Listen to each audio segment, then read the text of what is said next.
हरे राम राम राम हरे हरे, हरे कृष्णा।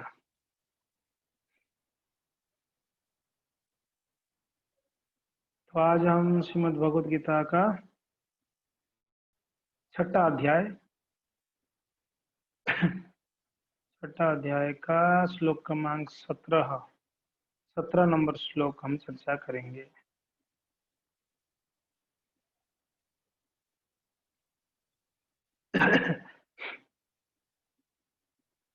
ठीक है, तो आपके सामने स्क्रीन है, तो आपको एक जन मेरे पीछे बोलिएगा।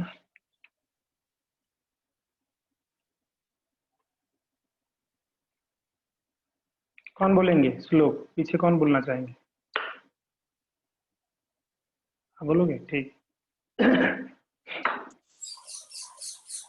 युक्त आहार विहारस्य युक्ताहार विराहस्य युक्ताहार विहारस्य युक्ताहार विहारस्य युक्त चेष्ट युक्त चेष्टस्य कर्मसु युक्तचेष्टस्य कर्मसु युक्त स्वप्नावबोधस्य युक्तस्वप्नावबोधस्य योगो भवति दुःखः। योगो भवति दुःखः। युक्ताहार विहारस्य युक्ताहार विहारस्य युक्त चेष्टस्य कर्मसु युक्तचेष्टस्य कर्मसु युक्त स्वप्नावबोधस्य युक्तस्वप्नावबोधस्य योगो भवति दुःखः। योगो भवति दुःखः। Very good. तो यहाँ पर श्री भगवान कहते हैं युक्त यानी नियमित रूप से आहार विहारस्य, विहार आमोद प्रमोद, यहाँ पर शब्दार्थ में आप देख सकते हैं आमोद प्रमोद। आहार यानी भोजन, अगर कोई नियमित भोजन और विहार आमोद प्रमोद करता है, फिर युक्त चेष्टस्य कर्मसु, जो जीवन निर्वाह के लिए जो कर्म करता है, वो कर्म भी अगर युक्त हो, नियमित हो, फिर उसके आगे क्या कहते हैं? कहते हैं युक्त स्वप्नावबोधस्य, जो नींद तथा जागरण, सोना और जगना, ये वाला अगर युक्त हो, बबोधस्य, तो क्या कहते हैं? योगो भवति दुःखः। वो अपने योग के द्वारा वो क्या कर सकता है? दुखों से मुक्त हो सकता है। वापस बता रहा हूं, जो योगी या जो भक्त अपने आहार, अपना विहार, अपना कर्म, अपना सोना जागना, इसको नियमित करता है, शेड्यूल्ड, नियमित, तो वो अपनी योगाभ्यास से, यानी जो हम करते हैं भक्ति योग, अपने भक्ति योग से वो क्या कर सकता है? वो दुख से वो मुक्त हो सकता है, दुख को समाप्त कर सकता है, नष्ट कर सकता है। इसमें क्या क्या चीज बताया गया है? पहला है आहार, खाना, भोजन को बिल्कुल नियमित होना चाहिए। नियमित यानी, नियमित का अर्थ है ज्यादा भी नहीं कम भी नहीं, उसको नियमित कहते हैं। जितना जरूरत है कि नहीं, उसको नियमित कहा जाएगा। आहार, सर्वप्रथम आहार, तो वो आहार क्या आहार होगा और कितना आहार होगा, ठीक है, और कब होगा, क्या, कितना, कब, ये तीन को ध्यान रखेंगे तो आपका वो युक्त हो जाएगा, यानी नियमित हो जाएगा। क्या खाना है? क्या खाना है? भगवान ने गीता में बोल दिए, पत्रम पुष्पम फलम तोयम, चार चीज खाना है। पत्रम पुष्पम फलम तोयम, इसको खाना है ऐसे भोग लगाकर, भगवान बोले मुझे अर्पण करके खाओ प्रेम पूर्वक। तो क्या खाना ये पता चल गया, पत्रम पुष्पम फलम तोयम, साग सब्जियां हैं, अनाज है कि नहीं है, दूध है, जल है, ये सब चीजें, पत्ते हैं, भगवान का ऑफर करके खाना है। अच्छा, कब खाना है, क्या खाना है, ये तो पता चल गया कब खाना है। कब खाना है तो उसका नियम है। कहते हैं कि सूर्यास्त से पहले खाना है, ठीक है, और सूर्यास्त से पहले नहीं खाएंगे तो क्या होता है, हमारा डाइजेशन जो है बराबर नहीं होती है, जिसके कारण हमारा सुबह हमारा योगाभ्यास में दिक्कत होती है, साधना में हम उठ नहीं पाएंगे, जो लेट खाते हैं उठ नहीं पाएंगे सुबह, बहुत बहुत प्रभाव पड़ता है। तो कब खाना है, नियमित रूप से, जैसे लोगों का नियम है कि हम सुबह कुछ नाश्ता करेंगे, दोपहर को कुछ भोजन करेंगे, शाम को कुछ हल्का फुल्का खाएंगे, ये नियम है, ये नियमित है। ऐसा नहीं, देखो आप संसारी लोगों को देखो, उनका खाने का कोई नियम नहीं है, और दूसरा सोने का कोई नियम नहीं है, तीसरा काम काज का कोई नियम नहीं है। अब देखते हैं 4 घंटा 5 घंटा, कभी 10 घंटा भी होता है, कभी तो 2 घंटा, कभी तो 8 घंटा काम। खाना घर में कुछ मिल गया तो खा लिए, नहीं तो वहां पर बड़ा पाव खा लिए, तो कहीं गोलगप्पा खा लिए, तो कोई होटल में कुछ खा लिए। खाने का कोई कोई नियम नहीं है, चाय मिला तो चाय पी लिए, दूध मिला तो दूध पी लिए, मीन्स बिल्कुल कोई नियम ही नहीं है खाने का। सोने का, कभी 12 बजे सोया, कभी रात को 2 बजे सोया, तो कभी सुबह 4 बजे सो रहा है, तो कभी 8 बजे सो रहा है, तो उनका कोई नियम नहीं है, शेड्यूल नहीं। कर्म अपना काम का शेड्यूल नहीं है, खाने का शेड्यूल नहीं है, सोने का शेड्यूल नहीं है, आमद प्रमोद विहार करना वो भी शेड्यूल नहीं, कहाँ जाना है कहाँ नहीं जाना है वो भी नहीं पता। तो इसको नियमित करना है, तो खाने को नियमित करना है, क्या खाना है भगवान ने बोले, कब खाना है वो आप उसका शेड्यूल बनाना चाहिए, और उसको फिक्स करना चाहिए। ऐसा नहीं कि मैं लंच 12 बजे आज किया, कल 2 बजे किया, तो परसों मैंने 11 बजे ही कर दिया, उसमें बहुत दिक्कत होगा। आपका बॉडी सेट होना चाहिए ना।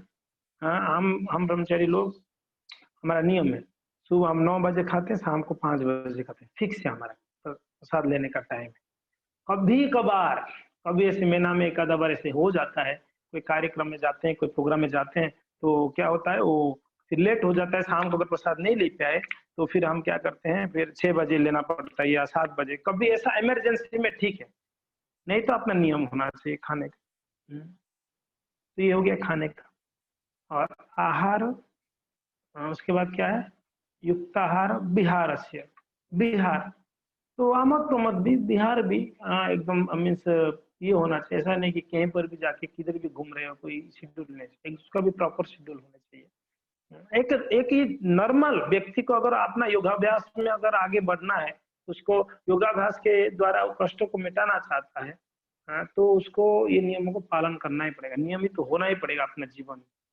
एक बच्चा अपनी पढ़ाई में जब तक नियमित नहीं होता है, वो पढ़ाई में वो अच्छा मार्क नहीं ला पाएगा, उसको नियमित होना पड़ेगा, टाइम टू टाइम पढ़ना पड़ेगा, टाइम टू टाइम स्कूल जाना पड़ेगा, टाइम टू टाइम क्लासेस जाना पड़ेगा, टाइम टू टाइम उसको खाना भी पड़ेगा।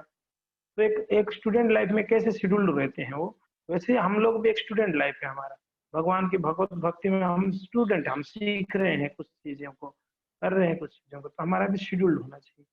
तो युक्ताहार विहार से युक्त चेष्टस कर्म, हमारे जो कार्य है वो भी नियमित होना चाहिए। वो भी एकदम टाइम से जाना, ऑफिस टाइम से आना, नियमित। भक्ति विनोद ठाकुर का आप जीवन में देख सकते हैं, भक्ति विनोद ठाकुर 10 बजे ऑफिस जाते। नींद आ रहा है माता जी, थक गए लगता है माता जी, नींद नहीं आ रहा है ना आपको, नहीं आ रहा, ठीक है, अच्छी बात। तो भक्ति विनोद ठाकुर जब जाते हैं, यही तो प्रॉब्लम है, अगर वीडियो ऑन रहेगा तो फिर मेरे नजर में रहते हैं आप लोग, और जो भक्त वीडियो ऑफ करते हैं वो बच जाते हैं, तो कोई अगर भी करता है तुरंत मेरी नजर में आ जाते। तो भक्ति में ठाकुर समय से ऑफिस जाते, समय से एकदम 1 बजे प्रसाद खाने आना है तो आ जाते, फिर वो प्रसाद थोड़ा लेके थोड़ा थोड़ा ऐसे लेटते 15 मिनट, फिर बाद में ऑफिस जाना है, फिर ऑफिस जाते एकदम समय से समय, फिर ऑफिस का काम। आजकल आप देखो ऑफिस 4 बजे को तो छुट्टी का टाइम है, 6 बजे तक बैठे हुए हैं, काम है करके, नियमित है नहीं ना, नियमित है नहीं, कर्मसु। फिर आगे कहते हैं, अभी क्या कह रहे हैं, कह रहे युक्त किसमें युक्त करना है? सोने में और उठने में। सिर्फ सोने में होगा तो नहीं होगा। हाँ, हम तो 9 बजे सो जाते हैं, उठ गए सुबह वापस 8 बजे उठ रहे हैं, तो कोई ये नहीं, कभी 8 बजे उठ रहे हैं, कभी 9 बजे नहीं, उठना भी नियमित करना पड़ेगा। 9 बजे सो रहे हैं या 10 बजे सो रहे हैं, तो सुबह 4 बजे उठना, ये नियम होना चाहिए। तो सोना कितना समय, वो हमेशा कहते हैं हम लोग कि आयुर्वेद के अनुसार एक स्वस्थ व्यक्ति को 6 घंटे का नींद चाहिए। अगर 6 घंटे से कम सो रहे हो, तो भी आपकी भक्ति में, भजन में बाधा होगी। उससे ज़्यादा सोओगे तो भी आलसी हो जाएँगे, वो भी बाधा है हमारे लिए। ज़्यादा सोना भी बाधा है, कम सोना भी बाधा है। खाने में भी ऐसा ही है, कितना खाना है, 2 चपाती खाना है, थोड़ा सब्ज़ी खाना है, राइस थोड़ा खाना है, इतना 2 की जगह आज तो चलो पानी पूरी हुआ तो थोड़ा दबा के खा लिया, कल वो दाल बाटी हुआ तो दबा के, तो उसमें हमारा बॉडी रिजेक्ट नहीं होगा। आपको जितना भूख है, भूख के अनुसार खाना चाहिए। अच्छा मिल रहा है, मुफ्त में मिल रहा है, फ्रेंड के घर पे गए तो दबाना नहीं चाहिए, उसको ध्यान रखना चाहिए, उससे प्रॉब्लम हो सकती है, तो युक्त होना चाहिए। तो ये हो गया युक्त, तो नींद, सोना भी और जगना भी, वो भी युक्त होना चाहिए। अगर ये कोई युक्त करता है या नियमित करता है, तो व्यक्ति अपना योगाभ्यास में, यानी अपनी भक्ति योग के द्वारा, अपना साधना के द्वारा वो दुखों से मुक्त हो सकता है। यानी हम आज दुख में हैं या हमको परेशानी है, इसका मतलब ये है कि हमारा कोई चीज़ नियमित नहीं है। हम जप करते हैं, कभी कुछ परेशानी आते जप छोड़ देते हैं, नियमित ही नहीं है। और कुछ भक्त एकदम नियम रहते हैं, तो वो देखिए वो बड़ा, कोई परिस्थिति में विचलित नहीं होते हैं, हर परिस्थिति में वो अपने आप को संभाल लेते हैं। तो यहाँ पर भगवान इस बात को कहते हैं। तो हम प्रभुपाद जी का तात्पर्य को देखते हैं, प्रभुपाद जी क्या कह रहे हैं यहाँ पर। ठीक है। अनुवाद, जो खाने, सोने, आमोद प्रमोद तथा काम करने की आदतों के नियमित रहता है, वो योगाभ्यास द्वारा समस्त भौतिक क्लेशों को नष्ट कर सकता है। तात्पर्य, खाने, सोने, रक्षा करने तथा मैथुन करने में जो शरीर की आवश्यकता है, अति अति करने से, ज्यादा करने से, खाने में, सोने में, रक्षा करने में, आहार, निद्रा, भय, मैथुन, ये अगर ज्यादा करेंगे तो क्या होगा, करने से योगाभ्यास में प्रगति रुक जाती है उसका। जहां तक खाने का प्रश्न है, इसे तो प्रसादम या पवित्रीकृत भोजन के रूप में नियमित बनाया जा सकता है। है कि नहीं? प्रसाद को, यहाँ पर प्रभुपाद जी बोले प्रसाद, तो भगवगीता में कहा गया कि 9.26 में के अनुसार भगवान कृष्ण को शाक, फूल, फल, अन्न, दूध आदि भेंट किए जाते हैं। इस प्रकार एक कृष्ण भावनामृत व्यक्ति को ऐसा भोजन ना करने का स्वतः प्रशिक्षण प्राप्त रहता है। ठीक है नहीं? रहता है। जो मनुष्यों के खाने योग्य नहीं होता है या कि सतोगुण ही नहीं होता, जहां तक सोने का प्रश्न है, हाँ, कृष्ण भावनामृत व्यक्ति कृष्ण भावनामृत में कर्म करने में निरंतर सतर्क रहता है, अतः निद्रा में वह व्यर्थ समय नहीं गवाता है। फिर सोने की बात रूपा जी कहते हैं, वो क्या करता है, वो सतर्क रहता है, अलर्ट रहता है कि नहीं, कहीं मैं अगर आज रात को अगर लेट सोया तो कहीं कल सुबह मेरा जप ना छूट जाए लेट उठने से। वो एकदम सतर्क रहता है, अलर्ट रहता है। अतः निद्रा में वह व्यर्थ समय नहीं गवाता है और ज्यादा सोता नहीं है, लेकिन फालतू का क्यों ये करना है, टाइम वेस्ट करना है। और अव्यर्थ कालतम कृष्ण भावनामृत व्यक्ति अपना 1 मिनट का समय भी भगवान की सेवा के बिना नहीं बिताना चाहता है। ये एक कृष्ण भावनामृत व्यक्ति का जो है स्वभाव है, वो अपने 1 मिनट को भी भगवान की सेवा के बिना रह नहीं सकता। वो व्यक्ति हर समय उसको सेवा चाहिए, अतः वो कम से कम सोता है। इसके आदर्श श्रील रूप गोस्वामी है, प्रभुपाद जी रूप गोस्वामी को ध्यान देते, आदर्श है। जो कृष्ण की सेवा में निरंतर लगे रहते थे और दिन भर में वो सिर्फ 2 घंटे से अधिक नहीं सोते थे। प्रभुपाद जी तो रूप गोस्वामी का उदाहरण देते, हम हमारे प्रभुपाद जी का ही उदाहरण आप ले लो, जो लिख रहे हैं उन्हीं का उदाहरण ले लो। प्रभुपाद जी 2 घंटे सोते थे। प्रभुपाद जी 10 बजे, 9 बजे से 11 बजे तक सोते, या 10 से 12, ऐसा कुछ है, 2 घंटा सोते बस। उसके बाद जग के वो क्या करते, अपनी किताबों को ट्रांसलेशन करते बैठकर रात को। हाँ, और रात को कुत्ते है तो एक असिस्टेंट को रखते हैं, एक कुत्ते को भगाते रहो, मुझे डिस्टर्ब हो रही है लिखने में, रिकॉर्ड करने में, रिकॉर्ड करते। प्रभुपाद जी बाद में रिकॉर्ड करने लगे, डिक्टा फोन हुआ करता उस समय, रिकॉर्ड करते हैं। बहुत प्रभुपाद जी ने मेहनत की। तो उसमें यहाँ पर उन्होंने उदाहरण लेते हैं रूप गोस्वामी का, जो दिन भर में सिर्फ 2 घंटे ही सोते हैं, अधिक नहीं सोते थे, और कभी कभी तो उतना भी नहीं सोते। कहते हैं कभी कभी वो उतना भी नहीं सोते थे रूप गोस्वामी। ठाकुर हरिदास तो अपनी माला में 3 लाख नामों का जप किए बिना ना तो प्रसाद ग्रहण करते थे और ना ही सोते थे।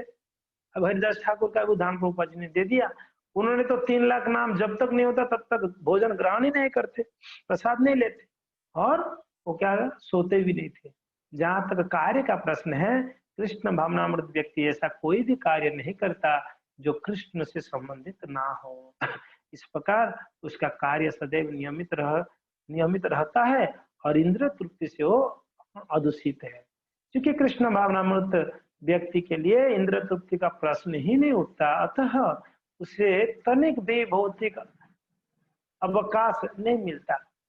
वो इतना व्यस्त रहता है, उसको टाइम ही नहीं मिलता है टाइम वेस्ट करने के लिए, सोने के लिए, ज्यादा खाने के लिए, ज्यादा घूमने के लिए, ज्यादा गप्पे मारने के लिए, क्योंकि ना उसमें उसका पूरा इतना बढ़िया शेड्यूल बन जाता है सेवा का, क्योंकि वह अपने कार्य, वचन, निद्रा, जागृति तथा अन्य सारे शारीरिक कार्यों में नियमित रहता है। अतः उसे कोई भौतिक दुख नहीं सताता। वो व्यक्ति को भौतिक दुख नहीं सताएगा जो अपने कार्यों में नियमित रहता है, इस सब चीजों में। तो इसलिए हम खास करके साधकों के लिए ये बहुत ही महत्वपूर्ण श्लोक है कि हमारा हर एक चीज नियमित होना चाहिए। कोई कोई बोलता है बस आज मैंने पढ़ा कि रूप गोस्वामी ने ऐसे किया और हरिदास ठाकुर का आज को उपाधि बताया, मैं हरिदास ठाकुर जैसा 3 लाख तो नहीं, कम से कम 1 लाख माला जप करने का व्रत ले लेता हूँ। और रूप गोस्वामी 2 घंटा सोते थे, 2 घंटा तो नहीं, कम से कम मैं 3 घंटा 4 घंटा सोऊंगा, बाकी समय जपता रहूंगा। एक दिन करोगे, 2 दिन करोगे, तीसरे दिन में ठप हरी बोल हो जाएगा। ऐसा नियम हम नहीं कर सकते। वो मुक्त पुरुष है। हमको प्रभुपाद जी ने नियम बता दिए हैं। क्या नियम है? 16 माला में मिनिमम, थोड़ा ज्यादा कर सकते हैं मिनिमम। बाकी समय क्या करना है? 16 माला के बाद सो जाना? नहीं नहीं, बाकी समय आपको सेवा में एंगेज हो जानी है कि ठाकुर जी का भोग लगानी है, भोग बनानी है, ठाकुर जी का श्रृंगार करनी है, ठाकुर जी को माला बना के पहनानी है कि नहीं, वैष्णवों को सेवा करनी है, गीता भागवत पढ़नी है। हमारे पास कई एक्टिविटीज है भक्ति का कार्य जो हमको सुबह जप में प्रोत्साहन देता है। हम आज जितना सेवा करेंगे कल हमारा जपा उतना अच्छा होगा, कल जपा कितना अच्छा होगा वो दिन भर सेवा में उतना, दोनों जो है एक दूसरे में लिंक है। आप जब अच्छा करोगे तो आपका सेवा अच्छा होगा, अच्छा भाव से सेवा करोगे, आप अच्छा भाव से सेवा किया तो दूसरे दिन जपा आपका अच्छा होगा, क्योंकि ना आपने अच्छा सेवा किया। अच्छा जप करोगे अच्छा सेवा होगा, अच्छा सेवा करोगे तो अच्छा जप होगा।